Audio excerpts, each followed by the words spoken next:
Amy Hafez received her PhD from Duke in 2018, and she's now building a career in science policy as a science and technology fellow to Congress, where she works for Senator Smith through the American Association for the Advancement of Science, which I think we can all agree we need that more than ever. And she helps to translate scientific concepts into actual policy. And while at Duke, I'm going to talk about her Duke experience because it really was not a long time ago. Amy was part of the Graduate and Professional Student Council, and she was elected by her peers to receive the Community Citizenship Award while she was here, among other accolades. And she was also selected to be the Graduate Young Trustee. And so Amy is actually, Dr. Hafez is currently serving as a member of the Board of Trustees. And so welcome. Hello, everyone. Thank you so much for sharing your time with me. I'm really excited to talk to you today about how scientific researchers are redefining their role in the community and bringing science to the forefront of legislation. And so, as a disclaimer, science has been ingrained in tradition, highly ingrained in tradition. And as you can see from these headlines, it's a very tense situation right now between science and politics. Scientists are not super open to entering into the political world and bringing their research into the political world. And there are two sides to that story that is constantly being debated. But this was something that really stuck out to me at the forefront as I was going through my academic career. I started at Duke and during my postdoc research as well, studying human cells. These are human cells that have been infected with a virus that causes cancer. So this virus is one that infects about 95% of adults worldwide. So pretty much everyone in this room is infected with this virus. I wanted to look and understand how cells can be infected, how cells can, harvest a tumor or cancer, and how this cancer progresses in a cell. And as I was doing this research and publishing my data, disseminating all of the information out there, I realized that I'm only really talking to other scientists about my data and my work, but how does this information then get translated into a drug that is put into a patient's treatment plan? What are the steps in streamlining the process to quickly get the most up-to-date information out to the general public, to the people who we are trying to serve? So that caused me to sort of veer off of my academic track and start looking into a career in policy and seeing how we can mix both science and policy. And I started working over the past year with the American Association for the Advancement of Science to look at two different areas. One, what is the role of a scientist in government creating legislation? And what is the future for science policy? And so over the past year, I've been working on a lot of different issues and trying to find the right experts and the right research to create well-informed, evidence-based policy. And some of the different issues that I've been working on really impact everyone in this room. They impact our daily lives. So one issue is maternal health disparities. This was one of the first issues that I started working on when I entered into this fellowship in the Senate. We introduced legislation regarding how women are treated during the healthcare process of pregnancy. According to the Centers for Disease Control, a woman giving birth in 1987 was more likely to survive childbirth than a woman giving birth today. I found that statistic staggering. And so we introduced legislation that really took the most up-to-date information from science to modernize maternal and obstetric health technology, to educate the health workforce, to create better training for health workforce working in rural areas and with different mothers and different groups that are in areas that are medically underserved. So maternal health disparities is a primary issue, and we have a lot of female legislators that are working on this, especially a lot of women in STEM. Representative Lauren Underwood is one of the champions of this, as well as the senator that I'm working for, Senator Tina Smith. In addition, public health emergency preparedness. This is a topic that is in the news a lot today. This picture right here is the coronavirus. This virus has infected 75,000 people worldwide and killed over 2,000 people. And it's times like these that really are alarming, and we need to take stock of what our public health emergency preparedness looks like. So a lot of the work that scientists are doing on the Hill is examining our current preparedness protocol, bringing in the academic experts that have expertise in infectious disease research and policy, and being able to take that information that can often be very dense in academic publications and creating a digestible unit that legislators are able to understand, see as a primary issue area to work on, and really create the best policies that can save millions of lives. And of course, with hospitalizations due to outbreaks like the coronavirus comes the question of antimicrobial resistance. Often a lot of hospitalizations can result in contracting a bacterial infection that is resistant to all of the antibiotics out there. And there are different ways that we can work on policy to help avoid this and create better training for doctors so that they know when to prescribe an antibiotic, when not, better training for patients to know when to ask for an antibiotic and when to not push for it, and better policies to incentivize smaller biotech companies to start working on the question of antibiotics, new antibiotics that are no longer resistant to specific infections.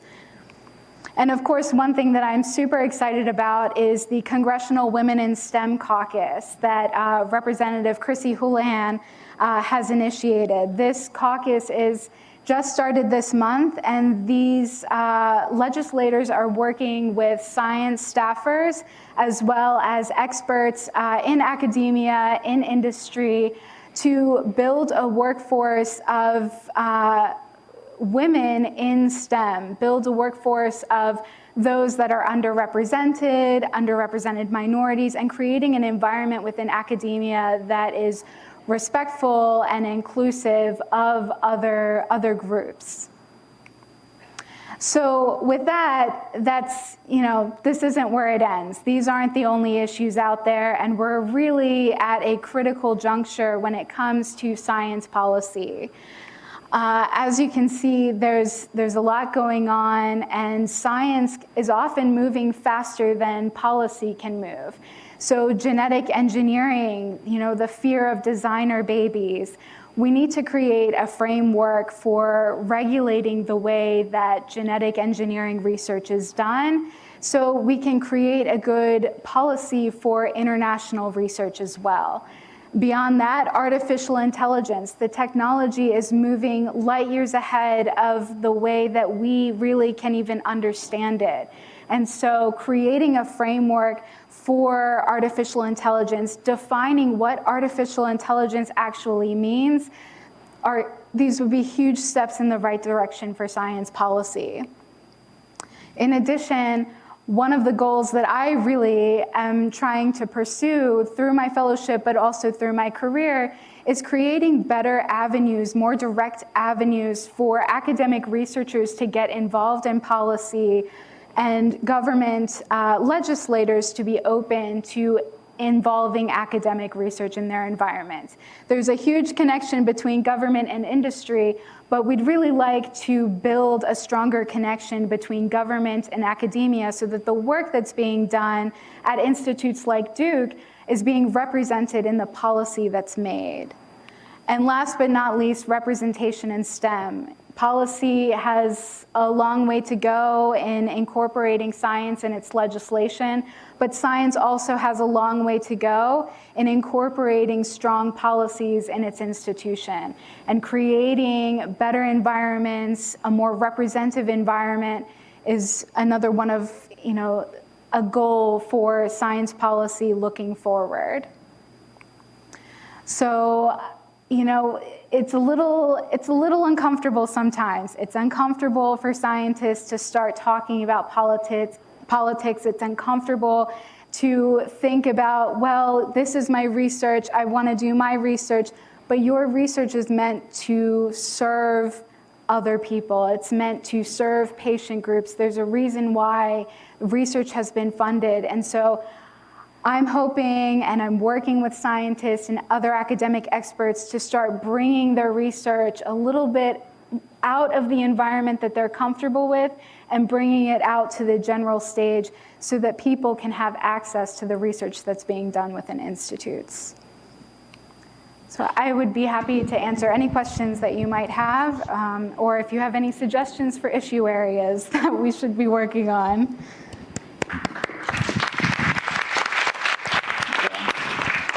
Thank you very much, Amy. I didn't mention this in my introduction, but it seems like translation is a bit of a through line in Amy's life. She shared with me earlier this week that she was an English teacher in Iran at one point in her life, and now she is translating tough scientific concepts into policy. So, any questions?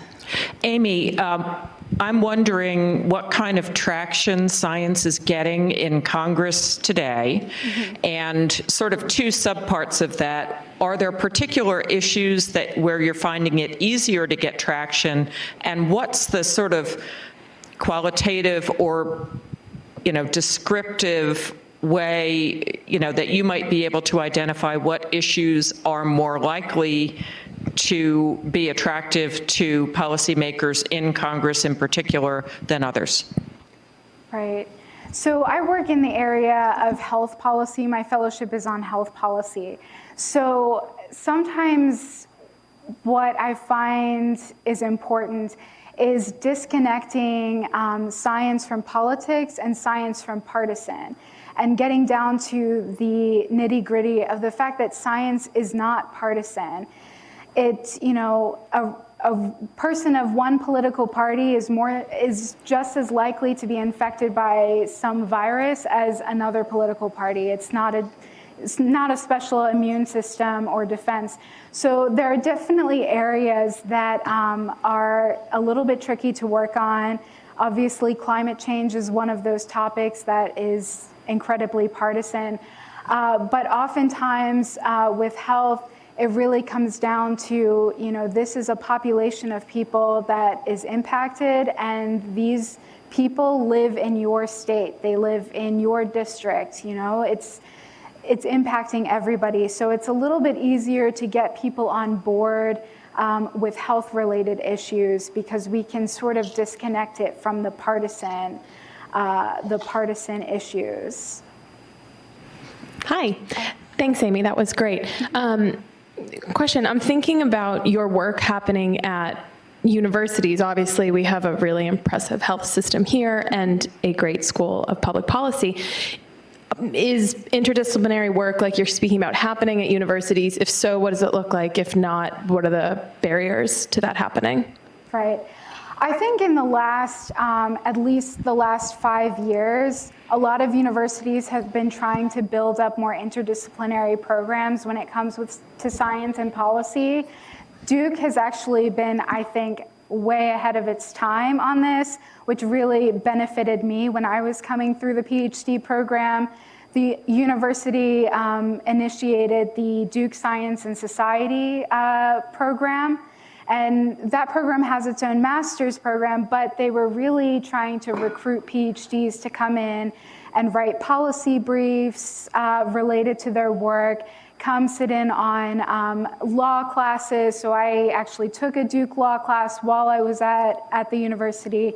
So I think that it's starting to be valued within academia, and it's going to be strengthened. It's just a matter of creating the right infrastructure to support it, and making sure that PhD programs are welcoming of their students stepping out a little bit from the lab bench or their specific project, and taking that information and going to the Hill with it as well. So I think that there's definitely a great route forward for it, especially at Duke, and we just need to help support that infrastructure for it to grow. Great, thank you. Oh, okay. Thank you.